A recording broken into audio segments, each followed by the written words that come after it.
കോൺഗ്രസ് അധികാരത്തിൽ വന്നിട്ടുള്ള കർണാടകത്തിൽ ഈ അടുത്ത് രോഹിത് ആക്ട് നടപ്പിലാക്കി, തെലങ്കാനയിൽ രോഹിത് ആക്ട് നടപ്പിലാക്കുവാൻ ആവശ്യമായ അനുകൂലമായ നടപടികൾ കോൺഗ്രസ് സ്വീകരിക്കുന്നു.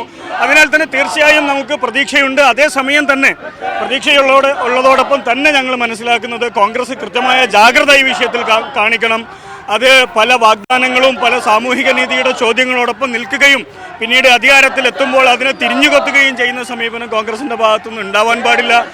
ക്യാമ്പസുകളിൽ ജാതി വിവേചനം അവസാനിപ്പിക്കുക, രോഹിത് വെമുല ആക്ട് നടപ്പാക്കുക തുടങ്ങിയ ആവശ്യങ്ങൾ ഉന്നയിച്ച് ഫ്രട്ടേണിറ്റി മൂവ്മെന്റ് നടത്തുന്ന സമര ജാഥയാണ്. ഫ്രട്ടേണിറ്റി മൂവ്മെന്റ് സംസ്ഥാന പ്രസിഡന്റ് നഈം ഗഫൂർ ചേരുന്നു.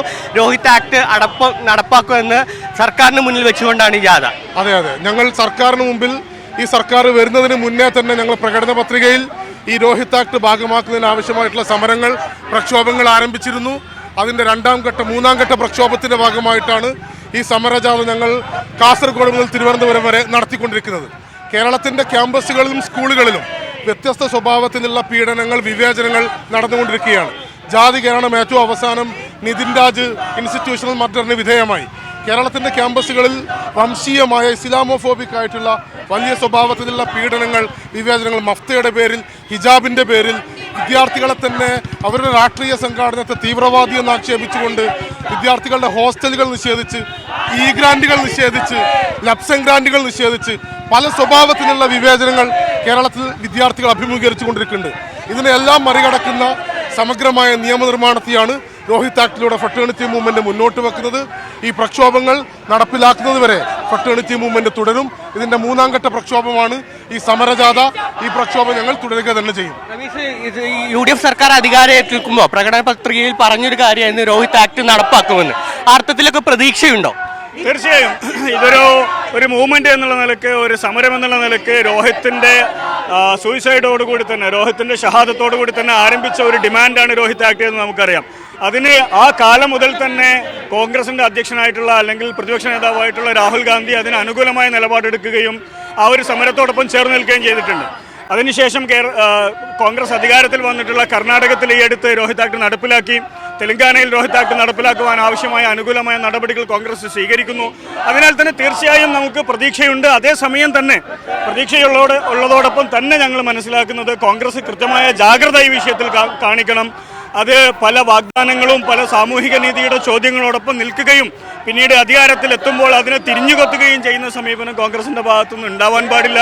വളരെ പെട്ടെന്ന് തന്നെ, വളരെ സജീവമായി തന്നെ ഈ വിഷയത്തെ പരിഗണിക്കുകയും സാമൂഹിക നീതിയുടെ ചോദ്യത്തോടൊപ്പം നിൽക്കുകയും ചെയ്യണം എന്നാണ് കോൺഗ്രസിനോടും ഭരിക്കുന്ന മുന്നണിയോടും ഭരണത്തോടും നമുക്ക് പറയുവാനുള്ളത്, ആവശ്യപ്പെടാനുള്ളത്. ഈ ജാഥയിൽ രോഹിത് വെമുലയുടെ ചിത്രങ്ങൾ കാണിക്കുന്നുണ്ട്, നജീബ് അഹമ്മദിന്റെ ചിത്രങ്ങളുണ്ട്, നിതിൻ രാജിന്റെ ചിത്രങ്ങളുണ്ട്. നിങ്ങളുടെ ഈ സമരത്തിൽ നിങ്ങൾക്ക് കിട്ടിയ ഫീഡ്ബാക്ക് എന്തായിരുന്നു? കാസർഗോഡ് മുതൽ തിരുവനന്തപുരം വരെ തിരുവനന്തപുരത്ത് എത്തി നിൽക്കുന്ന സമരജാഥയാണിത്.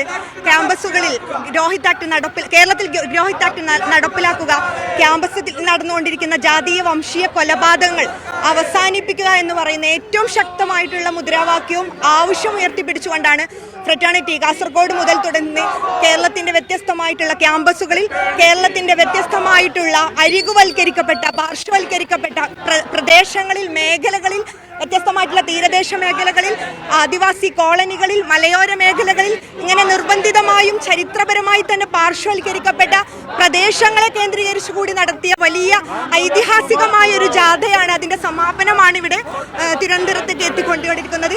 നമ്മെ സംബന്ധിച്ചിടത്തോളം ഈ ഡിമാൻഡുമായി നമ്മൾ മുന്നോട്ട് പോകുമ്പോൾ, ഈ ഡിമാൻഡ് നമ്മൾ ഉയർത്തിക്കൊണ്ടിരിക്കുമ്പോൾ, ഈ മുദ്രാവാക്യം നമ്മൾ ഉയർത്തിക്കൊണ്ടിരിക്കുമ്പോൾ തുടക്കം മുതൽ തന്നെ നമ്മെ സംബന്ധിച്ചിടത്തോളം അതിൽ കൃത്യതയുള്ളത് കൊണ്ട്, അതിന്റെ ശക്തിയെക്കുറിച്ച് കൃത്യമായ ബോധ്യമുള്ളത് കൊണ്ട് തന്നെ പൊതുസമൂഹത്തിൽ നിന്നും വളരെ നല്ല പിന്തുണയും സപ്പോർട്ടുമാണ് നമുക്ക് ലഭിച്ചുകൊണ്ടിരിക്കുന്നത്. വ്യത്യസ്തരായിട്ടുള്ള ആക്ടിവിസ്റ്റുകൾ, സാമൂഹ്യ പ്രവർത്തകർ, രാഷ്ട്രീയ പ്രവർത്തകർ, വ്യത്യസ്ത സാമൂഹിക മേഖലകളിൽ നിലകൊണ്ടിരിക്കുന്നവർ, അതുപോലെ നിർബന്ധിതമായിട്ടുള്ള തടവറകൾക്ക് വിധേയമാക്കപ്പെട്ട മനുഷ്യർ, പാർശ്വവൽക്കരിക്കപ്പെട്ട ജനവിഭാഗങ്ങൾക്ക് വേണ്ടി പ്രതിനിധീകരിക്കപ്പെട്ട മനുഷ്യർ, ഇവരുടെയൊക്കെ വലിയ രീതിയിലുള്ള പിന്തുണയും സപ്പോർട്ടും നമുക്ക് ലഭ്യമായിക്കൊണ്ടിരിക്കുന്നുണ്ട്.